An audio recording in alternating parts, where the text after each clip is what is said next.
Estoy con Rodolfo de la Torre. Hoy seguimos hablando de temas económicos. Así es. Muchas gracias, Rodolfo. Pues escuchabas hace un momento a Sofía Macías. Sí nos hace falta ser más sinceros a la hora de hablar de la economía familiar. Yo creo que sí, el principio de la transparencia y de la planeación es la Comienza en información casa. franca. Sí, si no hay honestidad con nosotros mismos y nuestras finanzas, pues cómo luego podemos hacer lo que hace falta, ¿no? Pero tú hablas de dinero con tu esposa. ¿Es fácil el asunto? ¿No se enredan cuando surge ese tema? Bueno, yo creo que cada pareja tiene ahí sus formas de abordar el asunto y sus tabús, pero no, en mi caso hablamos abiertamente, pero por supuesto que hay algunas cosas que requieren elaboración, ¿no? O sea, te la llevas a cenar domingo en la mañana, sábado a mediodía. A ver, ¿cuál es el mejor momento para hablar de estos temas? Yo creo que por sorpresa casi, así en el momento de que se presentan las cosas, bueno, hay que resolverlas, hay que atender, llámese colegiaturas, pago de tarjeta de crédito, lo que cada familia enfrenta, ¿no? Entonces, si lo hacemos en el momento, bueno, pues ya después podemos elaborar, pero ya están puestas las cartas sobre la mesa, por así decirlo. Algo que ha estado ayudando a muchas familias es las transferencias que se hacen desde Estados Unidos, ¿no? Sí. Las remesas famosas. Y ahora, pues las transferencias también que está haciendo el gobierno. Correcto. Y sabemos poco cómo se comportan ambas transferencias, Así es. a dónde van a dar, qué rendimiento tienen, apoyan solamente el consumo, aportan a la inversión en el país, cuando Sí. se construye una casa, etcétera. Y justamente traes el tema de las transferencias. A ver, cuéntame un poco. Lo traigo a raíz de que hoy se entregó el Premio Nacional de Finanzas Públicas y el trabajo ganador justamente habla del impacto sobre la desigualdad del gasto público y hace la distinción entre el gasto en servicios públicos como la educación gratuita o los servicios de salud, pero también hace un análisis de estas transferencias que da el gobierno y que son ayudas que ahora están cada vez más presentes en los hogares. Y bueno, hay un resultado que no es tampoco de sorprender, que el principal gasto público que reduce la desigualdad es el gasto educativo. No hay otro comparable. En el mundo, pues. En México, porque cada país puede tener distintas composiciones de su gasto, distintos esquemas incluso de educación, pero en el caso de México la educación pública gratuita o subsidiada es lo que más redistribuye el ingreso.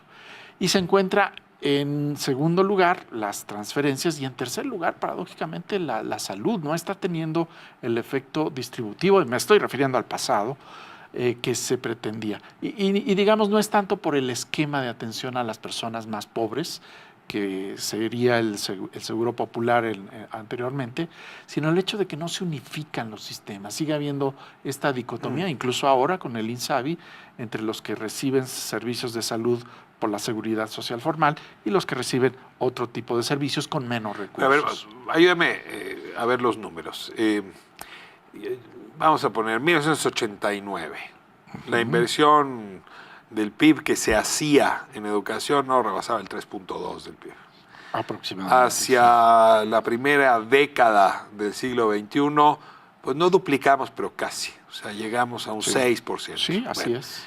Si se movió la inversión, y sigo la hipótesis que planteas, Sí. quiere decir que mejoró sustantivamente en esa misma proporción la igualdad, la equidad, la convergencia, como le llaman ustedes los economistas. Pues sí, es proporcional al gasto que se ha dedicado para educación, el hecho de que se haya reducido la desigualdad que enfrentan en términos de ingreso las personas. Y efectivamente no podemos decir lo mismo del caso de salud, en donde si acaso estamos llegando a un 2.5, 3% del Producto Interno Bruto en términos de Inversión pública. Lo que se gasta en salud. Y en el caso de las transferencias monetarias, pues eran muy pequeñitas en el pasado, fundamentalmente concentradas en Prospera. O sea, en Procampo. 2018 fueron 70,000 millones de pesos. Bueno, pero ya están caminando hacia representar casi un 1% del PIB. No más, ¿no? 300,000 millones es lo que está Y calculando. van camino a representar el 1.5% del PIB e incluso más. 5 veces lo que había. ¿Eso anuncia una redistribución seria, una mejora en la igualdad? Bueno, el trabajo justamente que salió premiado examina el efecto diferenciado de gasto en salud y transferencias y nos muestra que las transferencias tienen un efecto principalmente en las zonas rurales. Ahí sí yo creo que va a haber un efecto muy visible de la llegada de estas ayudas, llámese pensiones para adultos mayores, jóvenes construyendo el futuro o las becas Benito Juárez. Ahí creo que sí van a hacer una gran diferencia. En zonas en donde tenemos, digamos, otro tipo de características de la población, ya incluso mejoraron un poco su ingreso, ahí lo que hace falta es el gasto educativo como, digamos, punta de lanza para una mejora incluso persistente, permanente, uno esperaría, en lugar de transitoria, en el sentido de que si se retiran las transferencias, pues se cae el ingreso de las personas. Si tú retiras cierto gasto de educación, por supuesto que esto tiene efecto en las generaciones futuras, pero en las que ya recibieron educación, pues ya les das cierta manera de defenderse en el mercado de trabajo. Ahora, llama la atención cuando me dices que el gasto en salud mejora los niveles de igualdad y luego te metes a destripar el gasto en salud y el 90% del gasto, perdón, me estoy equivocando, te metes a destripar el gasto en educación Sí. y dentro del gasto de educación 9 de cada 10 pesos son para salarios. Entonces, me estarías diciendo que pagarle más a los maestros mejora, perdón que exagere un poco, Sí. causalidad no es. Claro, claro.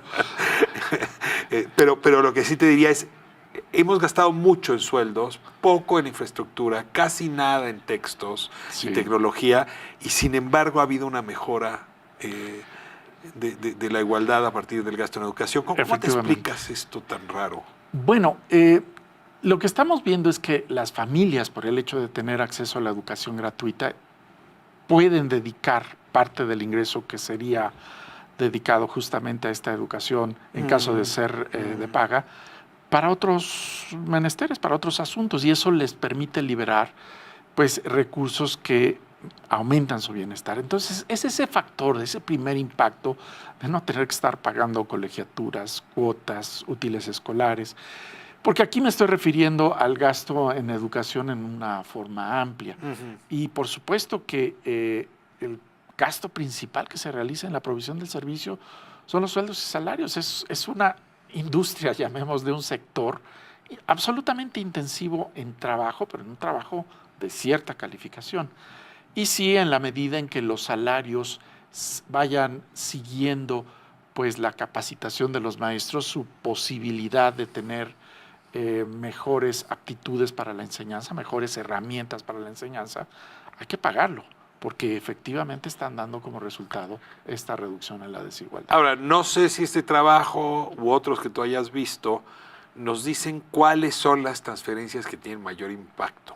O sea, pueden ser las que se hacen a madres solteras, pueden ser las que se dan a los jóvenes, ¿no? Con las becas Benito Juárez o Construyendo Futuro, pueden ser las de adultos mayores, pueden ser de las poblaciones que viven en el campo, ¿no? Sembrando vidas. Dime cuáles son esas transferencias que hoy podríamos suponer habría que apuntalar y en el largo plazo mantener. Mira, este trabajo no las identifica per se, pero hay otras investigaciones que lo han hecho y las que han identificado el mayor efecto son justamente las que se concentran en las familias más pobres en dos rubros. Apoyos ligados a la atención a la salud, es decir, cuando las familias iban a las clínicas de salud y se les reconocía esto a través de lo que fue Prospera o a través de la asistencia a la escuela, también. Ahí yo creo que el efecto, sin embargo, es más de enfocarnos en el grupo de mayores necesidades. Y el trabajo que ganó lo refleja, porque los 3 estados que más reducen su desigualdad, a pesar de que sigue siendo enorme, son Chiapas, Oaxaca y Guerrero. Ahí es donde, llámese transferencias monetarias o gasto en educación, o incluso en gasto en salud, efectivamente hacen una diferencia notable en términos de una desigualdad que sería todavía mayor que la que actualmente se percibe en esas zonas. Consideraciones sobre las transferencias vía remesas que te mencionaba al principio. Bueno, también es una derrama importante y va a las mismas zonas, va a las mismas poblaciones. Y tiene un efecto semejante al de las transferencias gubernamentales, en el sentido de las transferencias en efectivo. Como son recursos que reciben las personas, cuando las personas de menores ingresos las reciben, pues las suelen dedicar fundamentalmente a bienes de consumo y consumo inmediato, bienes no duraderos. Conforme estamos hablando de familias que ya cubrieron necesidades fundamentales, empiezan a dedicar esas remesas o esas transferencias a la compra de bienes durables. La estufa, el refrigerador, tener alguna mejora en el Ampliar el mobiliario cuarto, sí, de la casa. ¿no? Y ya pasando esa etapa es que ya se tiene un efecto en, digamos, la compra o la remodelación de una casa, por ejemplo, la construcción, a veces el financiamiento de la autoconstrucción de una casa. O montar un negocio, ¿no? En la tienda, ¿no? El Sí, establecimiento de alimentos. totalmente de acuerdo, pero ese es el último eslabón de la cadena y hay un porcentaje relativamente Muy chico. pequeño que se dedica a eso. O sea, termino preguntándote esto. Este es un año donde quisiéramos ver crecer la inversión, sobre todo la Sí. inversión, no tanto la extranjera, sino la nacional. Estas transferencias diversas podrían ver algún reflejo en inversión, es decir, más construcción, bienes durables para negocios, o no te esperas que tengan esa repercusión. El efecto sería mínimo y en donde podría haber, digamos, algún efecto sería en la compra de bienes durables, que es donde está la línea divisoria entre lo que se Es consume inversión y lo que se consume. y lo que se invierte. Pues sí, remodelar la casa se puede considerar inversión, pero como la estamos usando y la estamos desgastando, pues es parte también del consumo.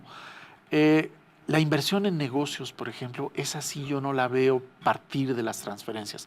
Pero ojo, no tiene por qué dedicarse a eso las transferencias, a pesar de que queramos inversión. Están representando una base para nuevas condiciones de bienestar de las Es familias. inversión en recurso humano, en talento humano, en bienestar humano, en salud. Así es.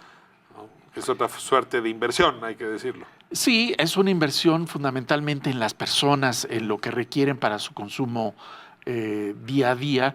Y bueno, es una inversión, llamémosla así, que impacta directamente en el bienestar. No es una inversión para generar rentabilidad hacia el futuro. Rodolfo de la Torre, muchas gracias por tu mirada aquí Un gusto. todos los jueves. Bienvenido a la octava. Un gusto. Y nos quedamos con esta clase de